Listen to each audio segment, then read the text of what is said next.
Chicken roast অনেকদিন পর রান্না করলাম, তো ছোট একটা ভিডিও করলাম আপনাদের সাথে শেয়ার করার জন্য। তো চলুন শুরু করি। আসসালামু আলাইকুম সবাইকে।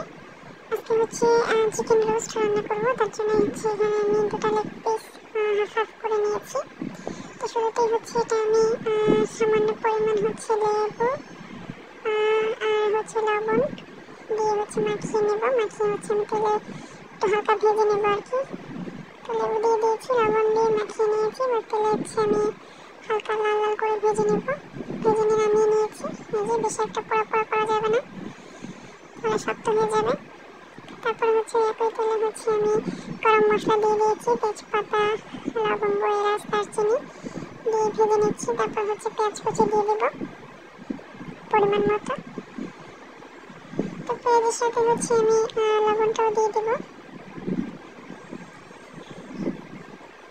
এখন হচ্ছে আমি পেঁয়াজটা ভালো করে একটু ভেজে নেব নরম নরম হওয়া পর্যন্ত।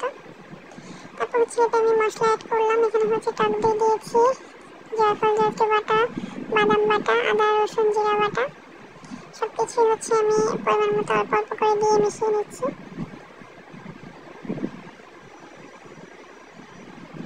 এরপর হচ্ছে আমি গুঁড়া মশলাগুলো অ্যাড করবো। এখানে সামান্য পরিমাণ হলুদ, মরিচের গুঁড়া, ধনিয়া গুঁড়া দিয়েছি, দিয়ে আমি ভালো করে মিশিয়ে নিচ্ছি।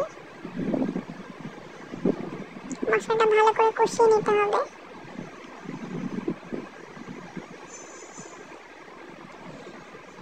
তেলটা যখন উপরে উঠে আসবে দেখতে পাচ্ছেন, কয়েকবারই হচ্ছে একটু ভালো করে কষিয়ে নিয়েছি।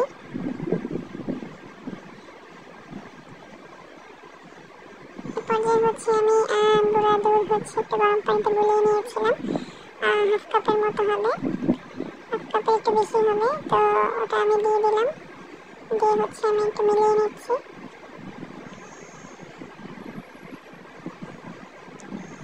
এখন এটা বলক আসা পর্যন্ত ওয়েট করবো। বলক আসলে হচ্ছে আমি মাংসগুলোকে দিয়ে দিলাম, দিয়ে হচ্ছে এটা ভালো করে আমি জাল করে নেব। এই পর্যায়ে হচ্ছে আমি 2-3টা কাঁচামরিচ আর টমেটো সস দিয়ে দিলাম পরিমাণ মতো, দিয়ে হচ্ছে ভালো করে মিশিয়ে নিচ্ছি।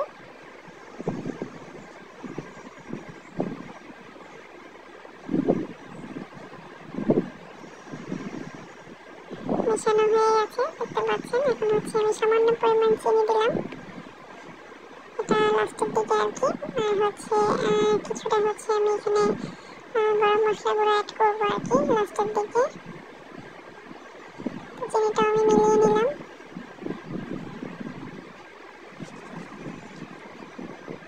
এখন গরম মশলা দিয়ে দিলাম, দিয়ে এটাও ভালো করে মিশিয়ে নিচ্ছি। আমি ঝোলটা আরেকটু টানাবো। আপনারা লাস্টে দেখতে পারবেন যে ঝোলটা অনেকটাই মানে শুকিয়ে গেছে আর কি। তো আমি কিছুটা কিশমিশও দিয়ে দিব এর মধ্যে, দিয়ে মিশিয়ে নেবো আর কি। রান্না আমার প্রায় হয়ে গেছে।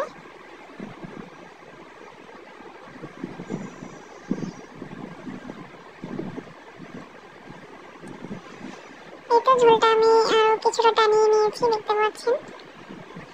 এই পর্যায়ে হচ্ছে আমি চুলাটা বন্ধ করে দিব। রান্না আমার হয়ে গেছে, কার কেমন লাগলো জানাবেন। এই তো তরকারির ফাইনাল লুক দেখতে পাচ্ছেন, ঝোলটা কতটা টেনে গেছে, একদম ঘন হয়ে গেছে। তো এই তো ছোট্ট একটা রেসিপি শেয়ার করলাম।